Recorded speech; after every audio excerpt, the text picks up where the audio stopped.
Welcome everyone to Investors Corner. I'm your host, Athena Paquette Cormier, and we are here to talk with uh, Nathan Turner. And I'm just going to pull up my notes real quick.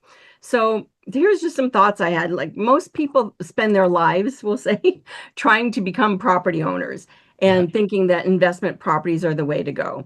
And tonight we're going to kind of ask a different question. Like, what if the real wealth isn't in owning the home, but actually owning the loan, right? Yeah. Like, remember when you played Monopoly? Everyone wanted the boardwalk. And so no one wanted to be the banker. I actually thought the banker was fun.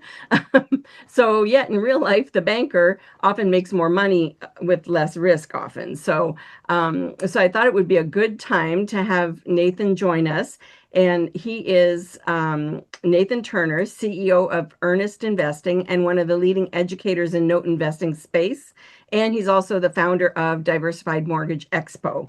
So I'm very excited to talk about notes tonight. Welcome, Nathan. Yeah. Thank you so much. Good to be here.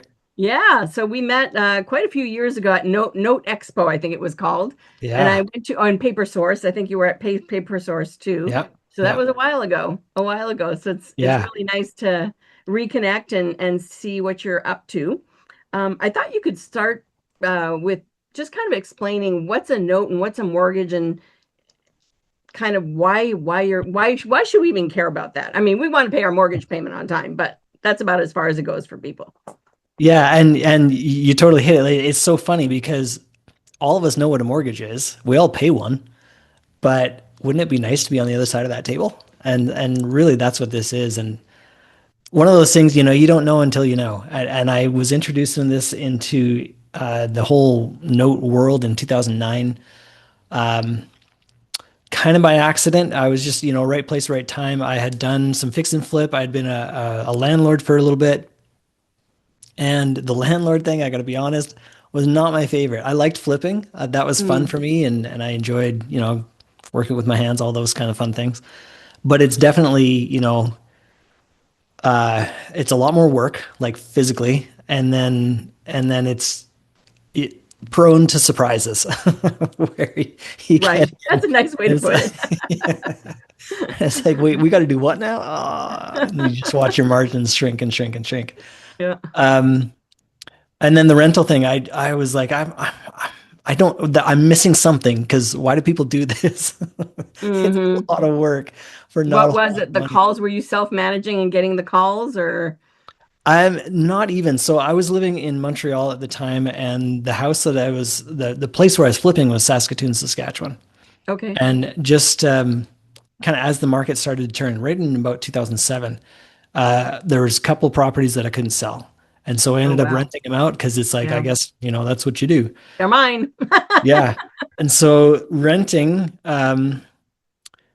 the monthly checks were nice. They were small. There was a pretty not so nice neighborhood in Saskatoon. But I was getting $300-400 a month, whatever it was. And like, oh, that's kind of cool. But then my property manager was just the worst. I tried looking for somebody else, and there really wasn't anybody, and that would just take on, these couple of little properties. And so, just pain working with him, but he was the only option that I had at the time. And so it's like, Mhm. okay. And then it was anytime somebody moved out, it was cheaper for me to get on a plane with my suitcase full of tools, get out there and do whatever work myself. I know And someone who says he's going to do that every time there's a problem. it was just it was a lot, and I'm like, Yeah. I don't really get this. I'm not sure why people keep talking about these rental things. So how So did you anyway, that finally was get kind of my out? experience, and I was like, well, real estate is great. I know that. So it's just figuring out how to do it better, how to do it right. Mm. Introduced in this note thing. So it was a bunch of properties in mostly in the Midwest, and my old partner and I, we thought, we're both from Canada. We thought we'd invented seller financing, which means you're selling the houses on terms and taking back a note. So the person living in the house, they're paying principal and interest payments the same as they would to a regular bank. But we were acting as the bank, and we're like, man, we're brilliant. This is so smart. Da, da, da. And of course, it happens all the time. And if you're Yeah. from Texas, you're really laughing at me because it's extremely common in Texas. Hmm. but that was kind of the introduction. And when I first got started, I had no idea what I was doing. The paper I was writing was terrible. It was all kinds of mistakes here, there, and everywhere. And then just you live and learn. And shortly after that, I started buying non-performing notes because it was 2010 and there were thousands of them, literally thousands, Wow. thousands. Can you just explain what performing and non-performing means for folks? Sure. So technically, if somebody stops paying on their mortgage for 3 consecutive months, that is considered non-performing. So they've defaulted on their loan, they're not making their payments, and then you've got actually a whole lot of options at that point. So I was buying them where they were already defaulted, and in many cases for several months or even a couple of years. And so that was really interesting. So I got a really good handle on figuring out if the person was living there, we could almost always renegotiate and come back and say, okay, well, obviously, the house is now underwater, so it doesn't make sense for you to pay on $100,000 mortgage because the house is only worth 75. So let's bring it back in line, and we can be super creative there. And that was really fun. And say, okay, so all these arrears, we'll tack it onto the back of the loan. Or if you can pay a part of that, let's pay that now and then we'll add the rest here. Or we'll forgive part of it. Or, we so wide open. That's just the arrears. And then we can talk about the interest rate and the term and all those things. And I was introduced to a financial calculator. I didn't know that was a thing. And that you start just messing around with that and saying, okay, so what terms are going to make sense for the borrower and what terms are going to make sense for me as the lender? So And just to so back up that's real how we quick. got going. So Yeah. you bought a mortgage Yeah. from another bank institution, somebody, Yeah. maybe a person, but you bought that from those guys because they don't want it because the person's not paying or they for some reason they don't want it and you Right. bought it. So do you buy, let's say someone owes that 75,000, are you buying the note at 75,000? No, How that's the is it? cool part. So Okay. especially, and I'm going to talk about back then, just you can't do this kind of prices these days. But let's say the house value was 75,000, and we're talking like Ohio or Michigan or some place like that. So the house value is now at 75,000. The original balance was like 100 or 125 or something more than 75. So we were buying the loan based on the property value because that was the most likely exit. If they weren't making payments, and I got to back up a little bit because if they were not making payments, but they were in the house, almost every single time we could get them making payments again. And then they were able to stay in their home and keep going and stuff. And that was awesome. I loved it when that happened. If the house was vacant, and again, you got to think back 2010, there were thousands of vacant homes where people had bought them, you know, supposedly as an income property. And for a couple of years that worked. And then all of a sudden everything went crazy and now it's a vacant home. So on those ones, I would foreclose. And it sounds like a really big, scary process. It's usually not, depending on the state Mm. and the circumstances. Most of the time, it's fairly straightforward. You hire a local attorney, and they go through the process. There's managing to do. There's rules that you need to be aware of. There's things that you got to do and you got to know. But at the end of the day, that house is always the collateral. So that's always your backup plan in case of whatever, just like a bank, in case the person stops making payment, your house is the collateral. So that's always Right. in case of. So I did that for years. I bought hundreds of these non-performing loans for a long time. And then coming up into 2020, like fast forward a decade and Right. into 2020, the markets started to change. Into COVID, we saw some very interesting things happen where the government pumped in a ton of money and in my opinion, propped up the market. And right or wrong, I don't care. I'm Canadian. I just want to know what are the effects and then how can I capitalize? That's funny. It's not your tax money. Yeah, yeah, yeah. It's No, the best I'm of just both looking for worlds. where's the opportunity. Yeah. So anyway, people were not in that same kind of financial situation anymore, and a lot of people were able to either use that money or they had savings or whatever. But in any case, we saw the supply of the non-performers really dwindle. So the prices then started to go up. So, Mm, because of we all had, competition, right. And we all right? had time at Investors home. And competing. Yeah. so, um, my wife and I were our business partners now. And so we went through and talked about it. And so now we started up a fund where investors can put money into the fund. And now instead of buying non-performing, we go out and buy performing loans. So those are like just regular loans where people are making their payments. There's no issues. There's no problems. There's a lot less to do with those, like way less Mhm. oversight, that hands-on hand holding and all that. The flip side, though, is that the returns are much lower. But again, they're far more consistent. So for us Can I and ask where you we are today, clarification wise? Sorry, clarification wise, on a non-performing note today, because you're paying pennies on the dollar, but it's closer to a dollar now than it was in 2010, obviously. So yeah, on a non-performing versus performing, how much of a haircut or discount are you getting on the value of the note versus what you're paying? Because I'm not sure that people understand you're sure. getting a discount of some kind, right? To increase your Yes. yield. Yeah. Yeah, yeah, and this is where it gets interesting, and where I would advise strongly that you get some kind of education, and that's not a pitch because I don't teach, but it's very important that you understand how it works, because we're not talking about property. It's a real estate related business, but it's not real estate.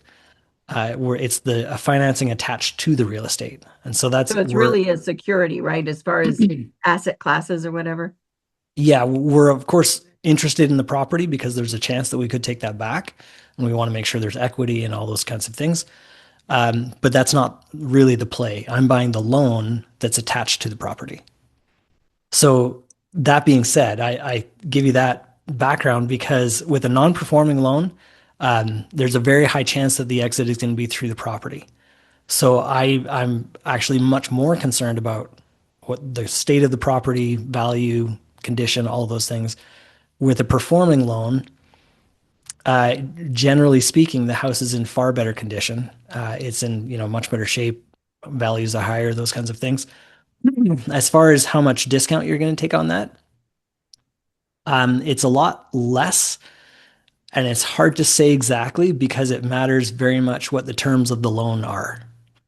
So, for example, if it's a bank originated loan that happened back in 2020 when rates were at 3%, my target yield for the fund is 12.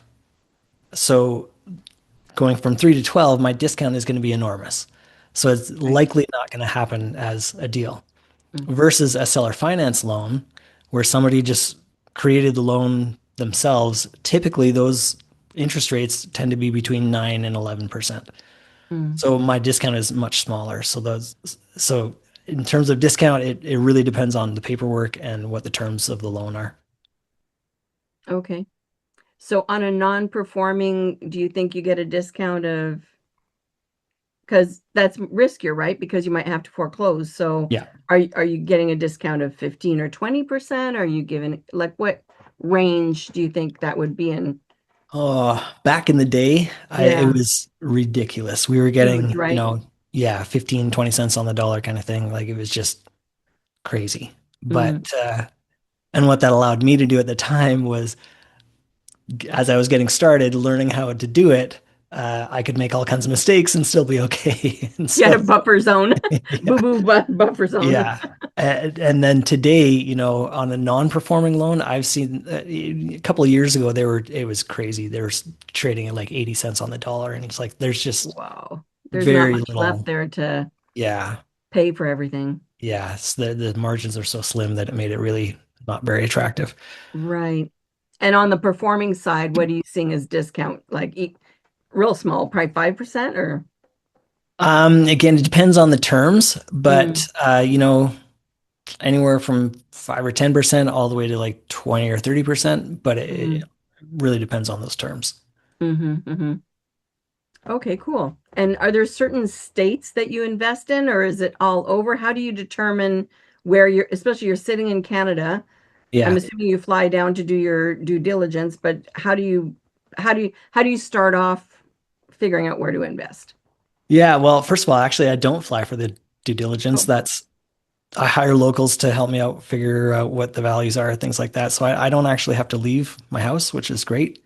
wow. Um, but then what was the first part of that?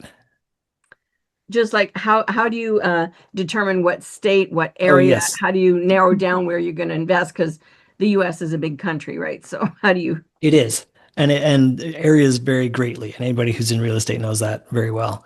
yeah. Um, so I almost anywhere. It's more a case of where I won't go. Okay. That's a much smaller list. So Right. pretty much New England. Anything in New England is, You just go like this. yeah, just that. And the reason being is because I came up through non-performing loans, I've done foreclosures all over the place. And New England has really weird foreclosure procedures and laws and timelines. And Mm, so I would rather just not deal with it. Not yeah. to say there's not opportunity there. It's just I don't want to deal with whatever they've got going on there. So just Hmm. to give you an example, so I bought two non-performing loans in New York State because I thought they're already started foreclosure. I had heard from others that it was a long foreclosure process, but without any real sense of how long that was going to be. So they had already started foreclosure. So I'm like, that's great. Now I've got a head start. This is all good to go. Yeah, right. 2 extra years after I bought, they were still going on. And That's painful. the longer one took about 2.5 years. And so it just, it's not worth it. And Maine Okay. was the same thing that just took way too long and just a very expensive process. Mm, Weird laws that they've got in Maine and just weird stuff like that. So all to say, no. hmm. Texas is definitely a favorite. That one's a really good one. Again, for the foreclosure laws, they're very fast and easy to deal with. If we need to go that direction, and like I say, most of the time, if there's somebody in the house, we don't have to. But Mm, that's always my backup. And just in case, then I know that we'll be okay if we're outside of New England somewhere. hmm. And I heard Texas actually has a faster process for rental properties or either vacant or non-owner occupied properties versus owner occupied properties. Is that true? Or I think are so. you I aware of that? Okay. but I I don't just deal with heard that, but rentals, who so knows? I'm not really Yeah. sure. Okay. Yeah. Okay. So do you have an area where you have a lot of clusters where you have a lot of properties like for efficiencies and things like that?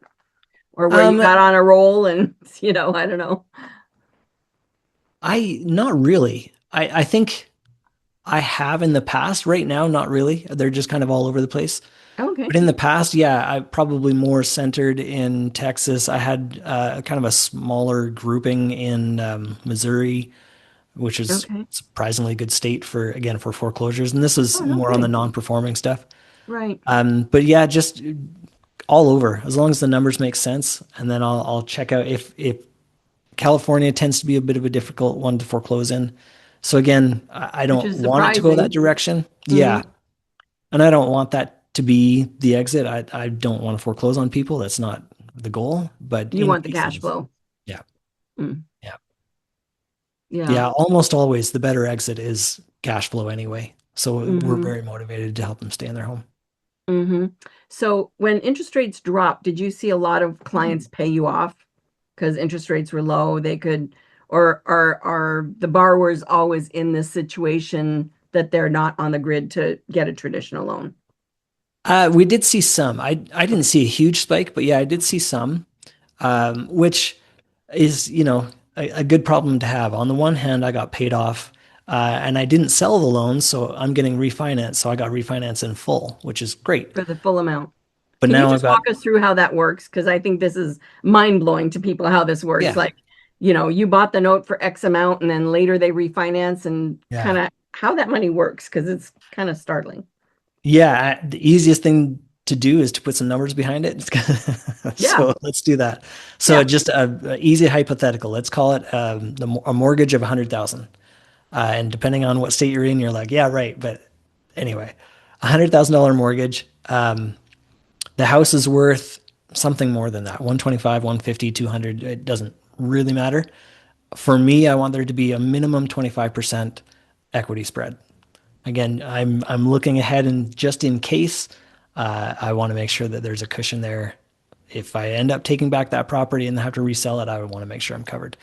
So minimum 25% equity spread, $100,000 loan. If it is a seller finance deal where it was written at 9%, I'll just make up some hypotheticals. I can do it on the calculator if we want, but just to give you an idea, let's call it a 30-year loan. They already made their down payment. Let's say the purchase price was 125 and they put $25,000 down. So whoever originated the loan, they get to hang on to that 25. Now the balance is 100. Payment is going to be, let's call it 700. And that's over 30 years at a 9% interest rate. So then I'll come in and I'll say, okay, that all looks great. Paperwork looks good. It was done properly and through a registered mortgage loan originator, all the good things. And I'll pay you, call it 80,000. So I now have the right to collect $100,000, $700 a month at a time, principal and interest payment for the next 30 years, but I only paid 80. So because I bought it at a discount, the interest rate on the loan was 9%, but because I bought it at a discount, my yield jumps up to a 12, 12 and a half, 13, somewhere in there. Hmm.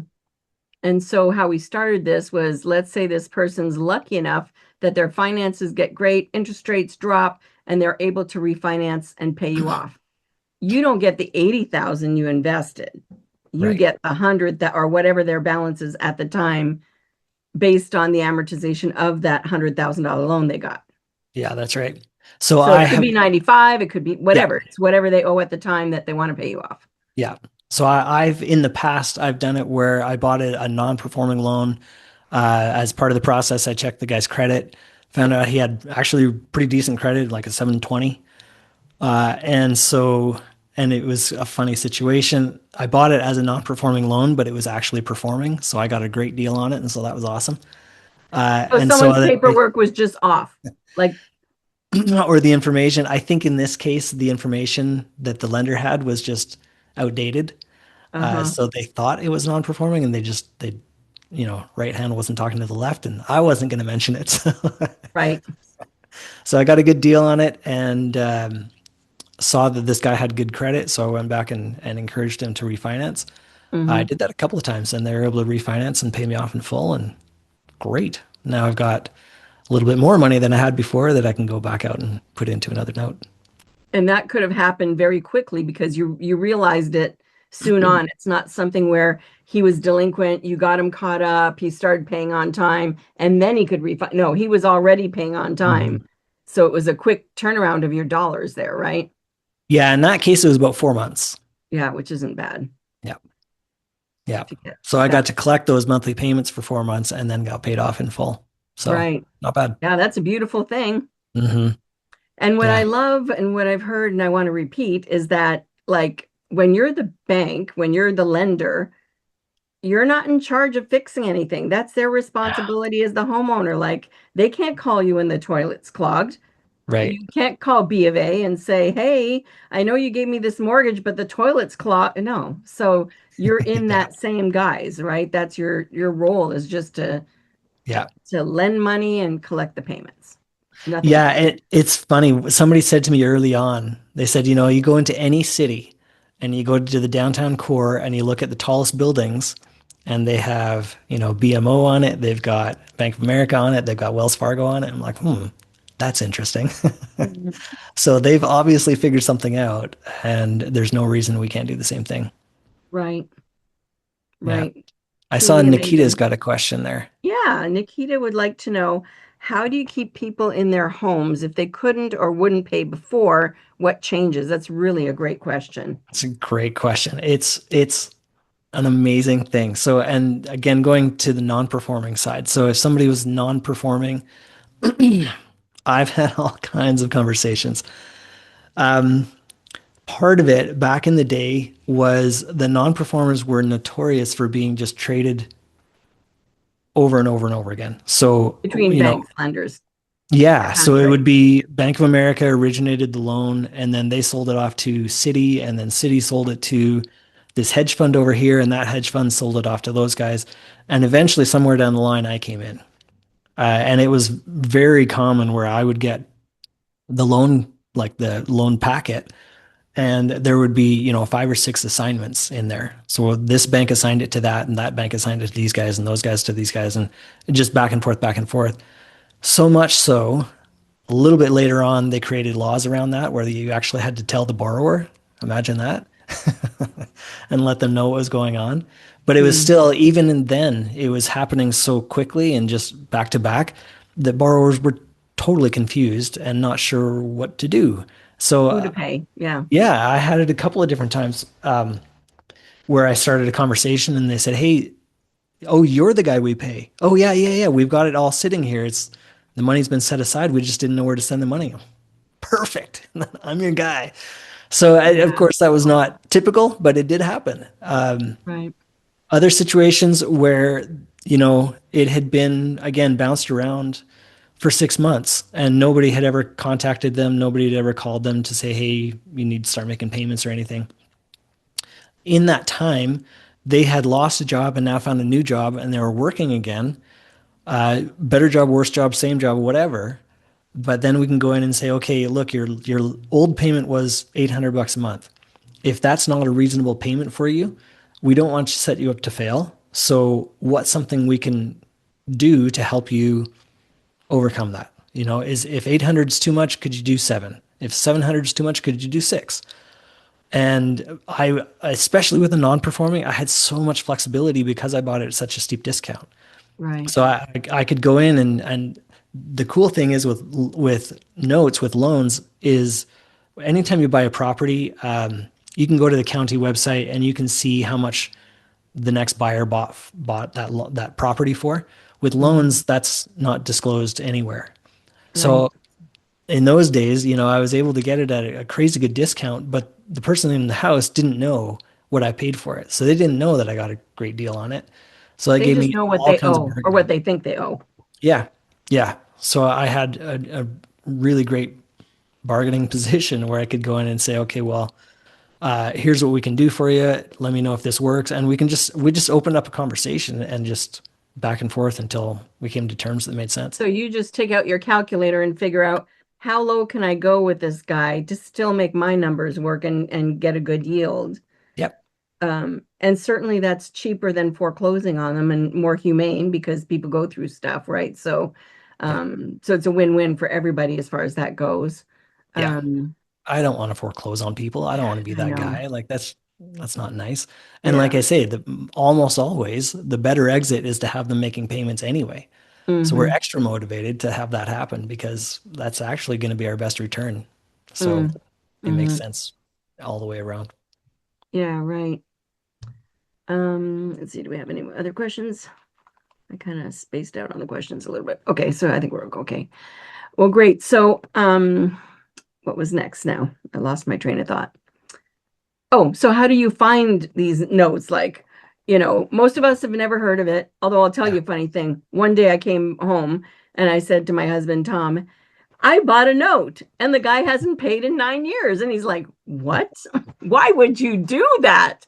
And it was like, Big same loan, thing. It honey. was one of these loans that got bounced around and the guy didn't know and whatever, did my due diligence. I'm like, oh, all right. So yeah, he was behind 144,000. I got the note for nine. And Wow. after all my expenses, it was probably like 40,000 all in. So, those days of course are probably hard to find now, but Yeah. those kinds of deals. Yeah. But yeah, it doesn't make sense why you would do that. And yeah, we tried to get him on a payment plan, and it was a duplex. He was collecting rent, but then couldn't pay more than 200 a month. So, we had to work through all that kind of human stuff.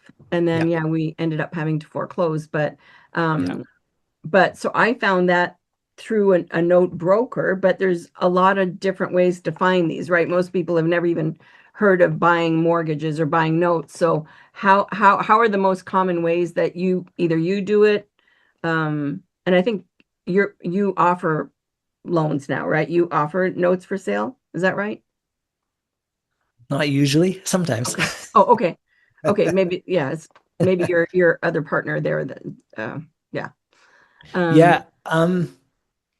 so where would a regular guy sitting on this call, where would first they got to learn, I heard you say that first, really Yeah. learn Learn the all ropes. the ins and outs, Yeah. which we can provide educational, resources for that.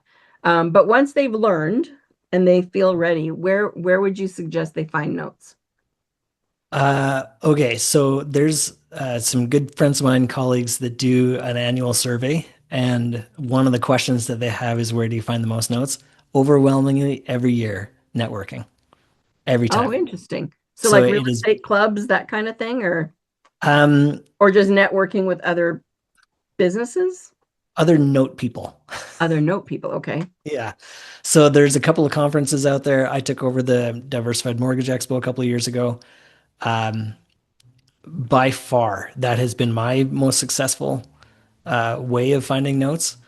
So Through that's, networking. yeah, networking and talking to people, letting them know that this is what you're looking to do. Okay. It's a fairly small community of people that do this, and we pretty much all know each other, and we pretty much all like each other, and so Hmm. we do quite a bit of business together. That's not to say that it's a closed group. It's a very open group, and Mm. if there's people that come and say, "Hey, I'd like to do that. How do I do that?" I just continually, I've been so impressed with the group as a whole, where everyone is so open and so willing to share and just, Hmm. very inviting. So that's my commercial for the community. But Yeah, it's uh, not a lot. Can I just take a guess? yeah, The last time I heard it was like there's maybe 5,000 note investors in the entire country, something like that. Is that yeah, right? maybe, Maybe. yeah, Yeah. So yeah, it's a small community within a community, right? yeah, yeah. And how many people It's fun. attend diversified mortgage and how many vendors do you have? Like maybe people might be interested in going to that when they've learned a little more. Yeah, for sure. We usually have around 200 people. Okay. It's held the first weekend in May, so we just had it about a month and a half ago out in Nashville, Mm. and we just have a great time. Mine is strictly no pitching. Nobody's Mhm. allowed to try to sell you anything on the stage. Of course, there's people there that have stuff to sell, and you can have private conversations, all that, but that's not what it's about. It's all That's not about the main networking. topic of what they are saying on stage, is what you're saying. Yeah. No, Yeah, yeah. right. It's I for bring learning. people in that know their stuff and, maybe they know a specific niche within note investing or something. We've got all kinds of different topics. Excuse me. Mm. But the whole idea is to come and learn stuff and then meet people and get to know each other so that you can start doing deals. That's it. And so And it's a that's, small group, so you really do yeah, get a chance to know people and get a sense if they're for real or not, and yeah, yeah, yeah, yeah. and We, get attention from the experts. I mean, to be yes, only 200 people, yeah, in the audience of some of the highest, I saw the list of your experts. They're very well-known people who really yeah. know their stuff. So you're getting a master's degree in a very short time. Yes. Yeah. It's a ton of information in 2 days. And that's part of it. We want you to go away feeling like just a little bit exhausted. That's okay. Right. But we don't want more than 300 people at this. Oh, We'll cap it off interesting. at that because of that networking component. We want to make sure that you have a chance to go around and meet everybody and have conversations. Uh-huh. So that's the number one by far. After that, there are a couple of online resources. There's paperstack.com, and that's paper stack with no K on the end, just Yeah, STAC. I've been on there. They've got a pretty good amount of stuff there. Yeah, it's a really great marketplace, and it's just anybody who has a note for sale can post it there, and then anybody who wants to go and browse and look through whatever notes are there. I've sold, probably a dozen notes on their platform. Okay. I've never purchased anything, but I've sold on there. Okay. But fantastic guys that run the whole, you know, ecosphere or whatever. They're Hmm. really good at it, and they're smart guys, and they know notes, and so Hmm. they've built it around, actual real note investors and actual real deals, so that the technology is not getting in the way. It actually does help to get the deals done. So Right. it's good. Okay. Yeah, I like that site. Mhm. and the caution there, of course, is if you if you were like me and you just came from a real estate background, you're like, oh, I can do this. No, you can't. You can go on there and look, and you can browse, and you can, start to see what's out there. Um, but you really have to know what you're doing to be able to get in there and start doing it. Yeah. Yeah, because I still think going on there before you know stuff is helpful because you're Yeah. seeing that it's a whole nother lingo and you're Yes. like, what does that mean? So it kind Yeah. of forces you to go learn what these things mean. And it's kind of like case studies, right? You're learning it's real Right. stuff that you're learning Yeah. on. So I think it's a great way to start the learning process, you know. For sure. For Yeah. sure. And actually, PaperStack has all kinds of teaching tools and stuff as well that they might offer some education. I'm not sure. Hmm. But I know they have lots of informational type videos and things. So That's that'd super be a great cool. resource. Anybody who's interested in just learning more and getting to Hmm. know some of the ins and outs. Hmm. Very cool. And so someone wants to know what's the kind of upfront liquid funds that you think someone should have to get started in this? It depends a little bit on what approach you want to take. If you want to go and start buying non-performing because you feel like you can take on the challenges of doing that, it's higher risk, higher reward. So if that's what you want to do and you're willing to put the work in and stuff, that's a great way to go. I did it for years, and man, starting capital, I would probably say at least 50,000. And That's funny. then make That's what I was sure, going to say for the cheaper neighborhoods, right? For the yeah, kind of yeah, middle America where you can find something for that. yeah, to get started. And then you're probably going to want to have another 10 to $15,000 in reserve to pay for attorneys and whatever else you've got to pay for, Hmm. inspections and And realtors and all possible those fix things. up, Yeah, if it's, for repairs, things like yeah, that. yeah. So that's a pretty good spot. For a performing loan, it's likely going to be a little more expensive, probably around the $75,000 mark, somewhere in that range. Hmm. And I've always been a first lien person. So, when you've got your mortgage, you got your first lien, and then maybe you've got a second lien or you've got a HELOC or something like that. All those loans are for sale, but I've always Right. looked at first lien. So that's And that's a bit of a my approach. specialty to know the rules with second mortgages, right? Yeah. Yeah. Yeah. A little more deeper dive into the Yeah. foreclosure rules, all that Those, of security course, law tend to be stuff. smaller balances, so it's less capital required up front, but a little bit more specialized, and you got to know even more what you're doing in that case. Mm-hmm. Right. So I think probably the next, let me just check time. Oh yeah, we're fine. Um, Kind of walk through the process of what it is to buy a note. What are the steps we're going to go through? Um, Yeah. Either not, I guess performing might be easier to understand. Then you could say what the nuances are with the non-performing, just so we have an idea of like what are we going to go through here? Yeah. And this is something that I think I forgot for a Mm, little while. I guess I took it for granted. Liquid notes are very liquid, much more than property. And so, like, mm, if you think you've got a house that you own that you want to sell, you get your realtor out there to help you figure out how much it's worth, and then you do whatever repairs they talk about, and then you list it, and it can stay there for a week or 2 weeks or a month, and then closing takes another month behind that. Like it's a quite a drawn out process, relatively speaking. With notes, it is much faster. So I'll say from a buyer's perspective. So I've had a conversation with somebody that says they have a note for sale. They'll send me all the terms of the note, along with any servicing notes. So any conversations that they've had with the borrower or the servicer, there's a third party servicer that usually does that. Any of the collateral, copies of the collateral stuff. So a copy of the note and mortgage, a copy of any assignments that might be in there. Usually there's a copy of their application form when they first applied for the loan. I get to just review all that. It usually takes me, maybe a day to review that stuff, and then I can give you an indicative offer. So, based on the information that I have so far, this is what I would be willing to buy this note for. And you may go back and forth a little bit on that, but you reach a price. Typically, funding takes about a week after that. And the only reason for that week is giving me time as the purchaser to go and do some final due diligence. So I'm Hmm. going to go in and I'm going to send out a realtor to look at the property and give me their opinion on what the house is worth in as is condition. I'm going to run a title report to make sure there's nothing funky going on. I've seen all kinds of interesting things on title reports with IRS liens Right. and it's been interesting.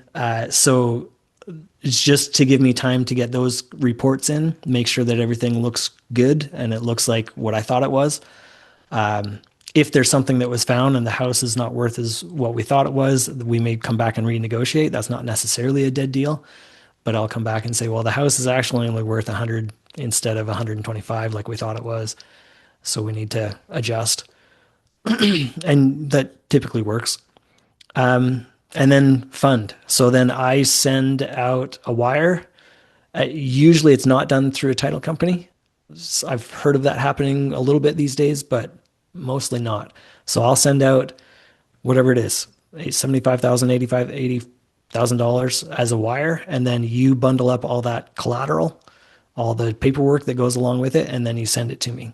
And so this So is the again wire where goes relationship. directly to, sorry, the wire goes directly to whoever currently owns the loan or the Right. current servicer of the loan, maybe, or who gets the money? To the lender, the person who's Who actually the one. owns the note right now? Yeah. Okay. And then they Okay. send out that collateral file. So this is again where relationships are very important because you're I sending was just gonna say, a bunch of you money. send your money and you hope this file arrives. Yeah, the first time I did that, I was sweating, like I bet. so nervous. And then it really becomes old hat, and especially when I'm buying from the same people over and over again, and it's real easy. And I think part of what helps keep it honest is because it's such a small community.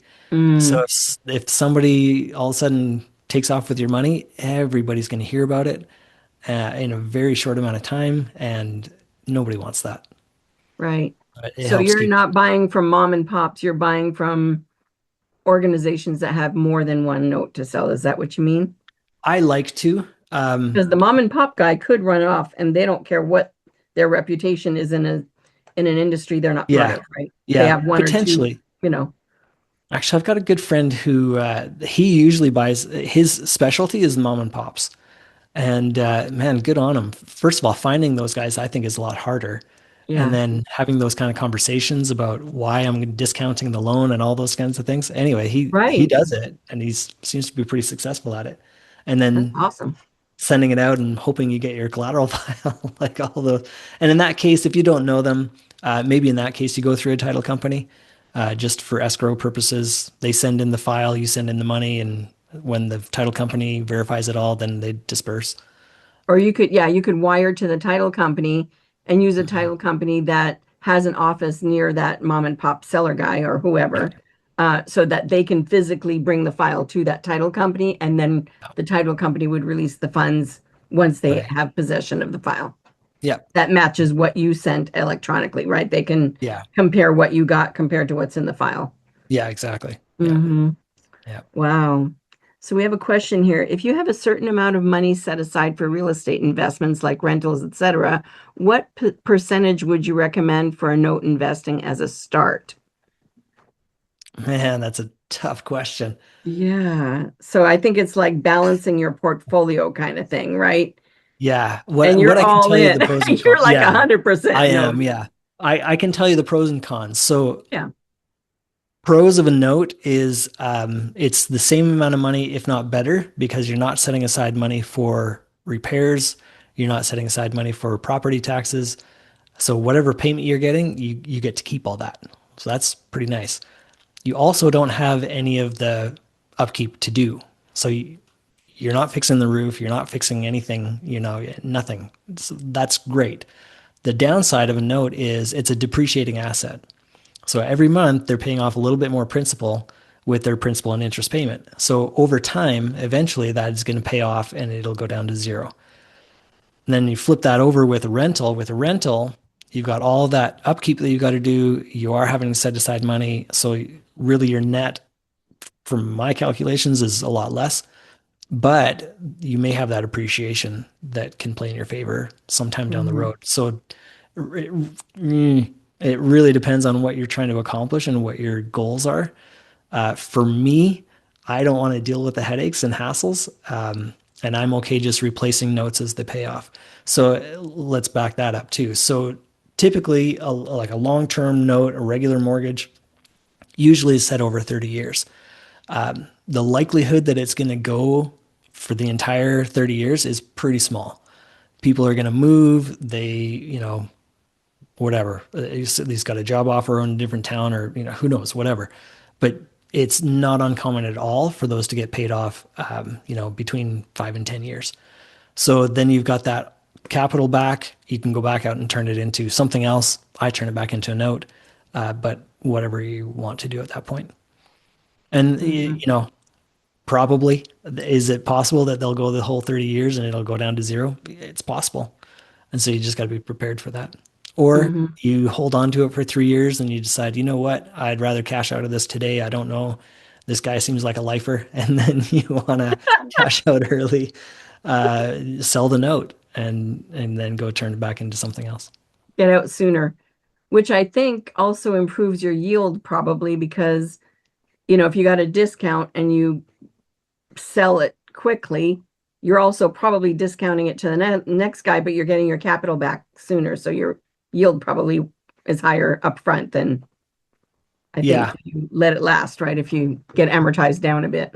right. So, and this is actually what I do in the fund is I'll buy a long-term note and then I will track it and see, okay, so if I paid 80,000 for it, at what point down the road, because the principal and interest at the very beginning of the loan, it's mostly interest. There's very little principal going towards the loan. Hmm. So after 18 months, it went from $100,000 balance to 99.7 or 99.5.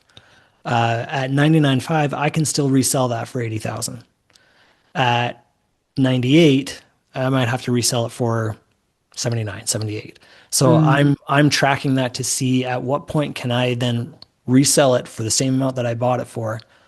It's still a good deal for somebody else, but I want to get my capital back out so that I can go back and turn it into someone else. So that's part of my job as fund manager. Hmm.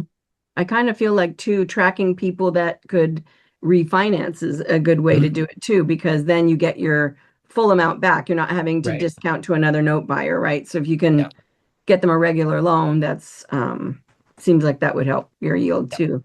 Yeah, for sure. Okay, so here we got why would I buy notes with a full amount up front as opposed to purchasing and leveraging only 20% of the amount of the total amount of the purchase? Yeah. Great question. And this is, I think that's the beauty of real estate investing in general is there are a million ways to approach it. And for me, I don't want to do the extra work. It's worth it to me to pay more for the whole note up front. Mm. We'll come back to that in a second, actually. But so it's worth it to me to pay the full amount up front because there's much less, and I won't say there's none, but there's much less upkeep. There's much less to do with that note as it's a performing loan. So to me, that's totally worth it. Now,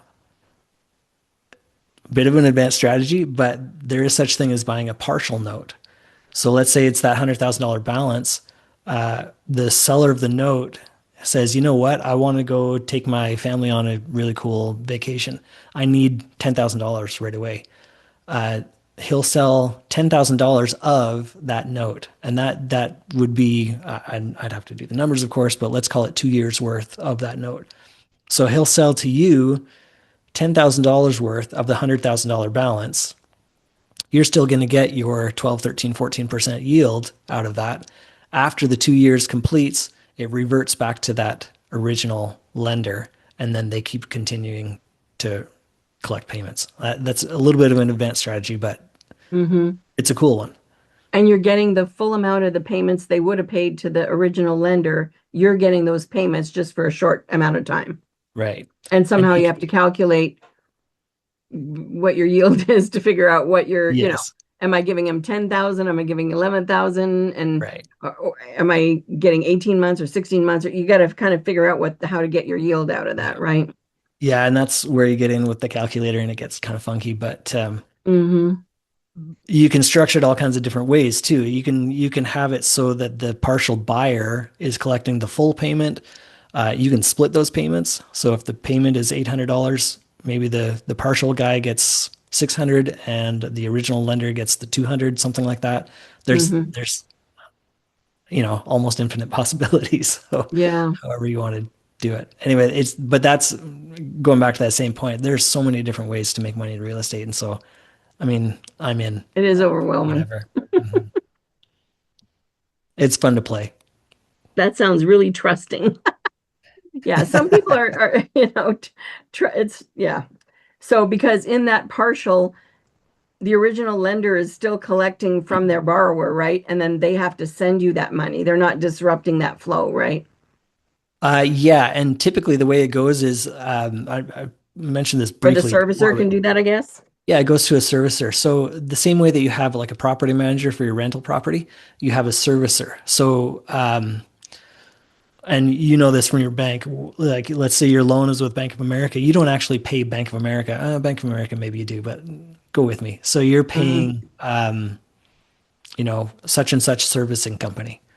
And that's where your payment actually goes. And then they do their, stuff. They prepare all the tax forms and they comply this way and that and da da da da. And then they send the difference off to Bank of America. So to give you an idea on that, if you're looking at purchasing loans on your own, that servicing fee typically is a flat fee. It's not a percentage like with a rental. It's usually a flat fee and it's pretty inexpensive. You're talking somewhere between $30 to $50 per month. So Wow. that will go to that servicer and then they send you the difference. And they interface with the borrower. They do the tax reporting, the 1099s and the 1098s and all those Hmm. kind of things.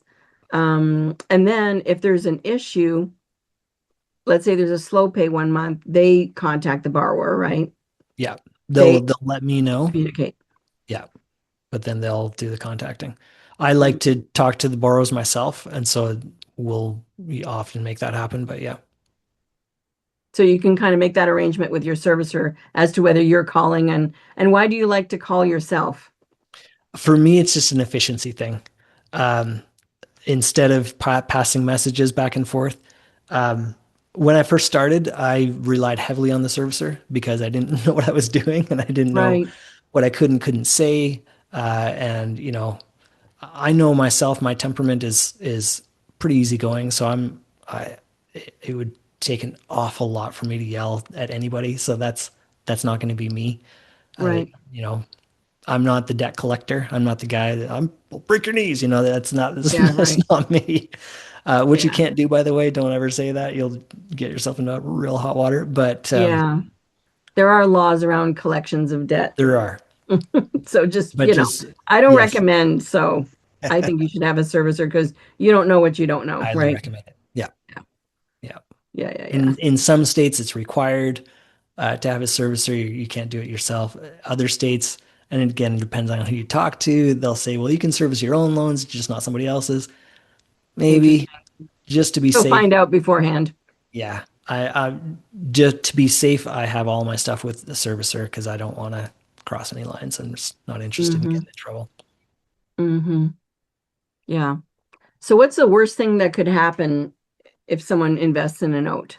What's like the downside of doing the notes? Yeah, interestingly, the times that I've had it go off the rails is when I take the property back.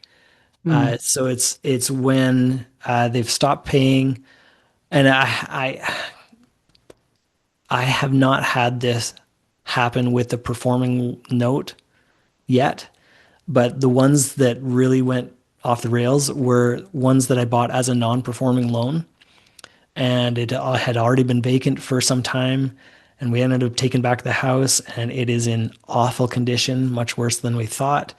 And there were liens that the city hadn't registered. That was really fun. So then we found out about them after the fact. So they weren't.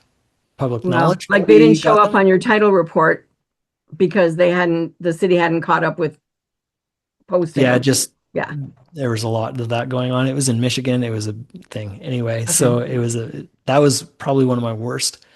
My other worst case scenario, this again was on a non-performing note that I bought just, I think I bought it late 2019, and then it was already in foreclosure in Chicago. We ended up taking back the property. We got possession of it like February of 2020, and then everything shut down a month later. And during that time, early on, like in April, we had this lady and her family moved into the house. So that was awesome. Yep. So Chicago is great fun, let me tell you. And Yeah. five and I've a half heard to years later, steer clear of that. yeah, it took 5.5 years. We just got possession of it this past December. And it Wow. just insane Yeah. situation. And this is like the most extreme ever. But Hmm. I don't know what is going on with these folks. They're Yeah. very odd. Anyway, they've unreasonable is a very nice word to put it, but Hmm. it took a lot. It's a very long story, but anyway, we finally got them out. Hmm. We're Right. closing on Okay. that So property hopefully you all next heard month. that. No Chicago. Yeah. I heard other parts of Illinois are fine to invest in or to Hmm. buy notes in, but just not that county. What Cook county is County, that? Cook. Dade? Good. Cook. Dade is in Florida. Yeah. That's the worst. Yeah. Yeah. It does it happen? Yeah, it does. Does it happen often? No, not by a long shot. But Right. Yeah. It sounds like you had to think hard to find the bad cases, right? yeah, yeah, they're really not that common. It's again, it can they happen, of course. They're not every deal is a home run. More often than Hmm. not, it's a single, and that's fine. And we Hmm. like a lot of singles. Right. And so to invest in your fund, what's the minimum investment required? Yeah, so we've got this fund. It's for accredited investors, meaning you make over 200,000 or 300 with your spouse, or you've got a net worth of over $1 million outside of your primary residence. The fund is open to those individuals, and it's a minimum investment for 50,000. We pay an 8% annual return, quarterly distributions, and my attorney says I'm not allowed to say guarantee. Right. What I can tell you is we pay 8%. Right. That has not been a problem. Hmm. So that's the fund, and then we're really excited. We just learned about this like a few weeks ago, where we're starting an investment club, and that's going to be up and running in the next probably 2, 3 weeks tops, and it's open to anybody. And there's an element of participation, and we don't have all the paperwork all finished yet, so I'm not Okay. 100% sure what that's going to look like. Hmm. But it's open to anybody. Likely, it will be the same at 8%. And again, And this some of is the for non-accredited investors, for regular people. yeah, Yeah. regular people, Okay. anybody who wants to put some money to Anybody who work. wants. Yeah. Yeah. That's So awesome. very exciting. It's a fantastic IRA investment. If you've got money sitting in your IRA that is underperforming, this is a great place to put it. Hmm. Well, and I think to Keith's point, like balancing things out a little bit too makes sense. If you're Right. heavy into one thing or the other and something crashes in one area, you've got the other area that's Yeah. hopefully contradicting or counterbalancing that. Yeah. And I think I've got a bit of a unique um, perspective because I came up through all these non-performing loans. Like that was how I got started and creating loans. And so I am very comfortable in case of, right? Right. We're buying performing loans and I really like those and they're a whole lot easier to manage. If they default, I've done that hundreds of times. And so that's, Right. You're prepared for all the stuff that could come yeah, up yeah, as yeah, opposed to the other way around. Yeah. right. Yeah. Yeah. Yeah, yeah. Well, We did very the hard work good. first. So I'm just going to check our questions because we've come to the Yeah, top of the hour and it looks yeah, like we're okay with our questions. Um, so what would your final thoughts be? I mean, we covered a lot of ground and I'm really yeah. happy we did. Hopefully people got a sense of what this is. I feel like the cash flow is amazing, you know, uh, Yeah. to not have to worry about it.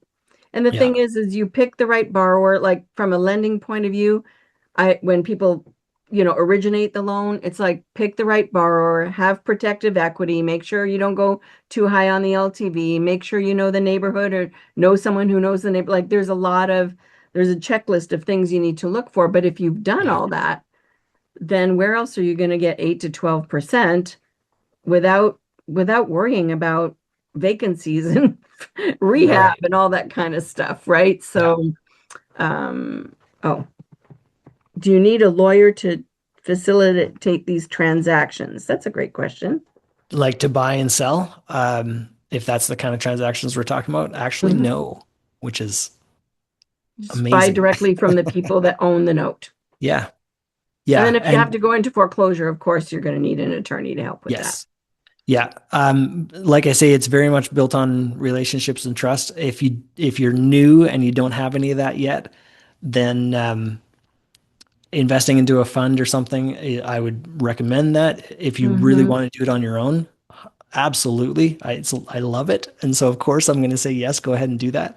But make sure you get to some kind of education and Hmm. you get some kind of understanding of what you're getting into before you jump in with both Right. feet. For sure.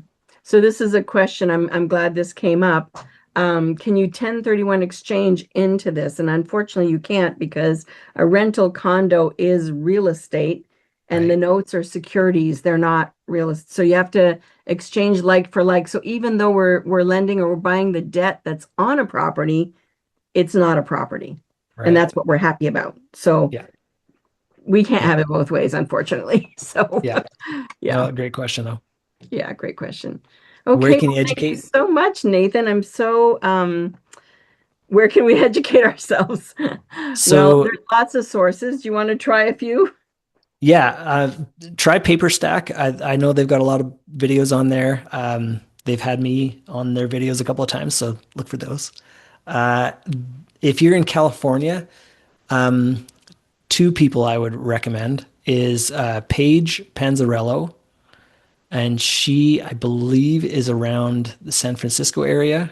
I might not have that quite right. Mhm. Awesome lady. I love her to death.